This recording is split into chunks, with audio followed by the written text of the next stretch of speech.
Lucky winners have been announced this month in charity draws for real estate. Now, often tickets fall around $100, but the cost of the prize, a dream home or condo, can be much higher than winners expect.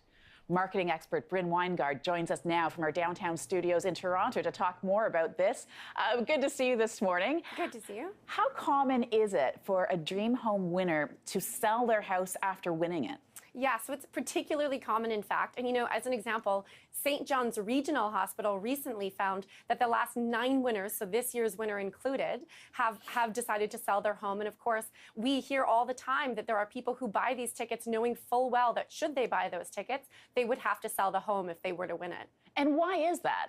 Yeah, the homes ultimately are very, they cost a lot to maintain. The insurance is very high. There are provincial taxes you have to pay when you win something. And so ultimately the taxes, the upkeep, the insurance are something that, most people, they would be building up to their whole life to be able to afford. And people often who purchase these tickets in the intent, of course, of supporting the hospital find that, in fact, they can't afford it ultimately.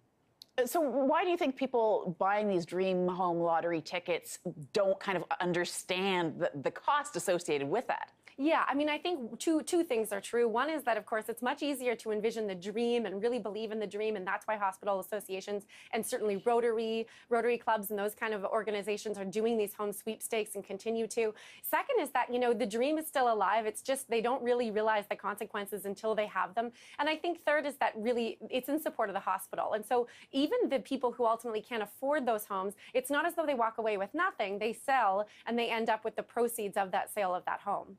So what does this mean for charities? Because like you said, they're often like hospital foundations. Should they, the ones running these contests, perhaps offer a cash prize instead of this beautiful luxury home? Yes. Yeah, it's such a good question. And I think, they've tried that before. And of course, the problem is that you can't do like with like. So when you ask for $100, let's say, in return for, let's pretend it was $600,000, ultimately, two things are true. One is that people don't believe it or they can't envision it. It doesn't create the same kind of word of mouth or buzz.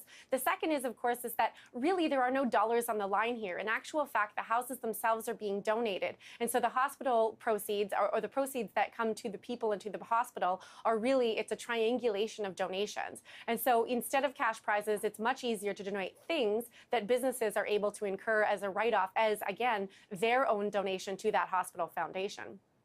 Marketing expert Brynn Winegard joining us from downtown Toronto. Thanks for this, Brynn. Thank you.